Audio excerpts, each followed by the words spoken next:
The cafe was crowded that evening, laughter echoing through the walls, spoons clinking against porcelain cups, the faint smell of roasted coffee and freshly baked bread lingering in the air. But amidst the warmth and noise, she moved quietly, unnoticed by most. Her thin hands wiped down the table with slow, practiced motions, her eyes lowered as though afraid to meet anyone else's. To everyone, she was invisible, a waitress fading into the background of ordinary life.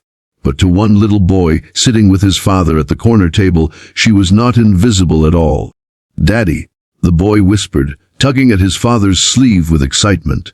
His big brown eyes widened as he pointed across the room. "Look, it's her again." For the father, the words landed like a puzzle piece out of place. He turned his head, following his son's gaze, and his breath stilled. He recognized her too.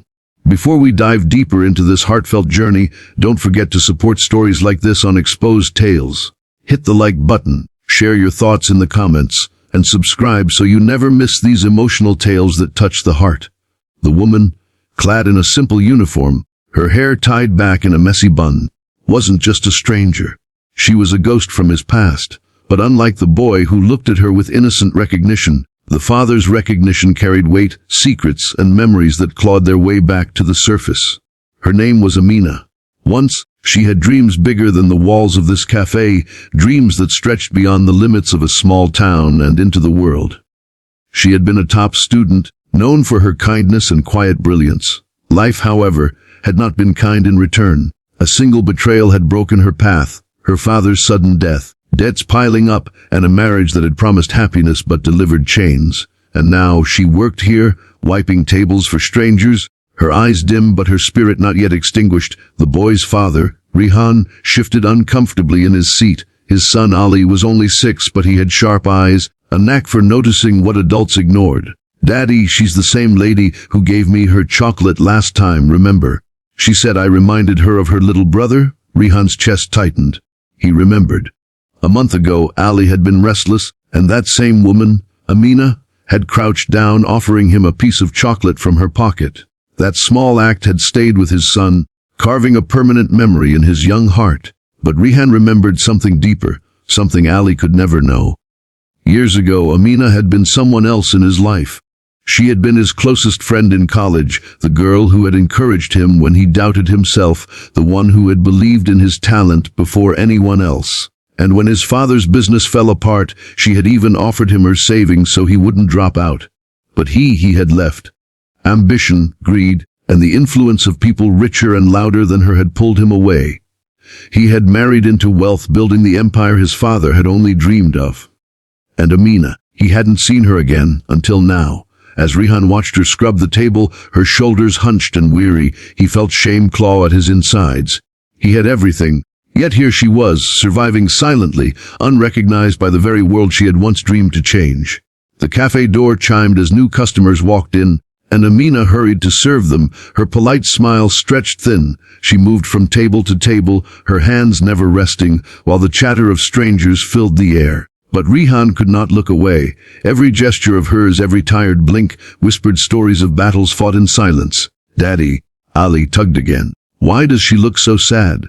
The question pierced deeper than any accusation. Rihan wanted to answer, but words failed him. Instead, he simply stared at his coffee cup, his heart pounding with guilt. The evening stretched on, and Rihan found himself watching her more than eating. Memories crashed over him, late-night study sessions, her laughter echoing in quiet corridors, her dream of becoming a teacher for children who couldn't afford one, her kindness so steady that it once made him believe people could be good without reason. He had betrayed that kindness with his silence, with his choices. When the bill finally arrived, Amina was the one who placed it on the table. Her eyes flicked toward him for the briefest second, and for the first time, recognition lit her gaze. But she said nothing. She simply nodded politely, as if he were just another customer. That hurt more than anger ever could. "Thank you," Ali chirped, handing her a small smile. And just for him, Amina's lips curved. A real smile, soft, fragile, and fleeting, before she turned away. Rihan's hand trembled as he pulled out his wallet. He slipped a large tip into the bill folder, more than the cost of their meal. But when she returned to collect it, she paused. For a second her eyes lingered on the money, then on him, and then with quiet dignity, She plucked the exact amount owed for the meal and pushed the rest back toward him. "I don't take charity," she whispered, her voice low but firm. Rihan swallowed hard. She still had that fire, the same fire that had once inspired him. The next few days became a test of conscience. Rihan found himself driving past the cafe more often than needed, his son always asking to stop by. "Can we see her again, Daddy? She's nice." Each time, Rihan wrestled with the urge to approach her, to apologize, to offer help. But shame chained him. Until one night. It was late, the streets nearly empty. Rihan had just finished a business dinner when he spotted her walking home from the cafe. Her steps were slow, her shoulders heavy, but her hands carried 2 small bags of groceries. He watched from his car as she disappeared into a rundown apartment building, its walls cracked, the stairwell dimly lit. Something in him broke. The next morning he returned, not to the cafe, but to the school nearby. He remembered her dream, how she had wanted to teach. With quiet determination, he spoke to the principal, offering a donation large enough to rebuild their library, to fund scholarships for children who had none. But he did it under her name, without telling her. When the announcement came weeks later, Amina stood frozen in the cafe as the principal entered with flowers, thanking her for her generous contribution. Her co-workers clapped, confused but happy, while she stammered that there must be a mistake. But the principal only smiled. Sometimes kindness comes back to us in ways we don't expect. Later that night, as she walked home, Rihan stepped out of the shadows. Their eyes met, and for the first time in years, words finally found him. "I'm sorry," he whispered, "for everything, for leaving, for forgetting, for not being there when you needed someone." Tears welled in her eyes, but she stood tall. "You don't need to apologize. Life happens, but you deserved better," he insisted. She looked at him, her gaze soft but unwavering. "Maybe, but better isn't always about wealth or comfort. Sometimes better is knowing you still have the strength to keep going." Silence stretched between them, heavy yet healing. If this story has touched your heart, don't forget to support more powerful tales on Exposed Tales. Hit like, share your thoughts in the comments, and subscribe so we can keep bringing you stories that move the soul. As weeks turned into months, things began to change. Amina was offered a position at the school she had once only dreamed of working in. She no longer wiped tables in silence. She stood before classrooms full of eager children, her voice steady, her heart full again.